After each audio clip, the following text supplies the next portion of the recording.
আমি এই মোমেন্টে কিন্তু এই ব্যারিকেডটা খোলার জন্য আমি অ্যালাউ করতে পারবো না।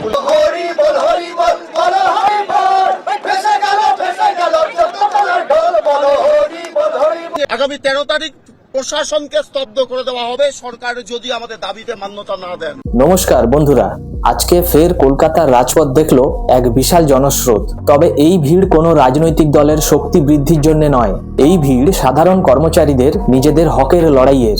বকেয়া মহার্ঘ ভাতা বা ডিএর দাবিতে রাজ্য সরকারি কর্মচারীদের যৌথ মঞ্চের ডাকা মিছিলে আজ কার্যত স্তব্ধ হয়ে গেল ধর্মতলা চত্বর। স্প্ল্যানেড চত্বরে ট্রাফিক ব্যবস্থা পুরোপুরি ভেঙে পড়ে। কেন এই আন্দোলন আর কি বা বলছেন এই আন্দোলনকারীরা, বিস্তারিত জানবো এই ভিডিওতে। আমি এই মোমেন্টে কিন্তু এই ব্যারিকেডটা খোলার জন্য আমি অ্যালাউ করতে পারবো না।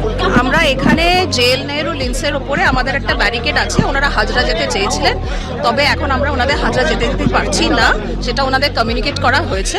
ওনারা যদি নিজেদের মধ্যে কথা বলে এখানে কোনো কর্মসূচি করতে চান বা ওনারা এখানে বসতে চান, তাহলে ওনারা আমাদের কমিউনিকেট করলে আমরা তাহলে সেরমভাবে আমরা ব্যবস্থা নিতে পারি, কথা বলতে পারি না ব্যারিকেড আমরা। দীর্ঘদিন ধরেই কেন্দ্রীয় হারে ডিএর দাবিতে আন্দোলন চালাচ্ছেন পশ্চিমবঙ্গ রাজ্যের সরকারি কর্মচারীরা। এই লড়াইটা এখন শুধু আর টেবিল চেয়ারে নয়, তা নেমে এসেছে পুরোপুরিভাবে রাস্তায়। আজ দুপুরে শিয়ালদা এবং হাওড়া স্টেশন থেকে দুটি বিশাল আকারের মিছিল এসে এক হয় ধর্মতলার ওয়াই চ্যানেলে। বিভিন্ন সরকারি কর্মী, শিক্ষক এবং পেনশনভোগীরা এই মিছিলে সামিল হন। তাদের পরিষ্কার কথা, যতদিন না বকেয়া ডিএ মিটছে এবং যতদিন না কেন্দ্রীয় হারে এই ডিএ দেওয়া হচ্ছে, ততদিন এই লড়াই এবং আন্দোলন চলবে। ধর্মতলা চত্বর 3 ঘন্টা অবরোধ করার মধ্যে দিয়ে, অবস্থানে বসার মধ্যে দিয়ে নতুন ইতিহাস তৈরি করলেন।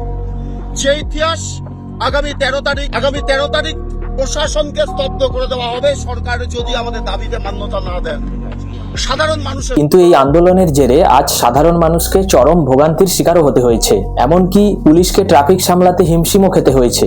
যদিও এই আন্দোলনকারীদের দাবি আমরা বাধ্য হয়েই রাস্তায় নেমেছি, সাধারণ মানুষের অসুবিধার জন্য আমরা দুঃখিত, কিন্তু সরকার আমাদের কথা না শুনবার কারণে আমাদের কাছে আর কোনো রাস্তা ছিল না। বর্তমানে রাজ্য সরকার এবং কেন্দ্রীয় সরকারের মহার্ঘ ভাতার মধ্যে একটা বড় ফারাক রয়ে গিয়েছে। এই আন্দোলনকারীদের দাবি মহার্ঘ ভাতা কোনো দয়া নয়, এটা তাদের একটা আইনি অধিকার। যদিও রাজ্য সরকারের পক্ষ থেকে বারবার জানানো হয়েছে যে আর্থিক সীমাবদ্ধতার কারণে এখনই কেন্দ্রীয় হারে ডিএ দেওয়া সম্ভব নয়, কিন্তু সেই যুক্তি মানতে নারাজ আন্দোলনকারী মঞ্চ। তাই আজকের এই মহামিছিল থেকে সরকারকে আরো কড়া বার্তা দিল তারা।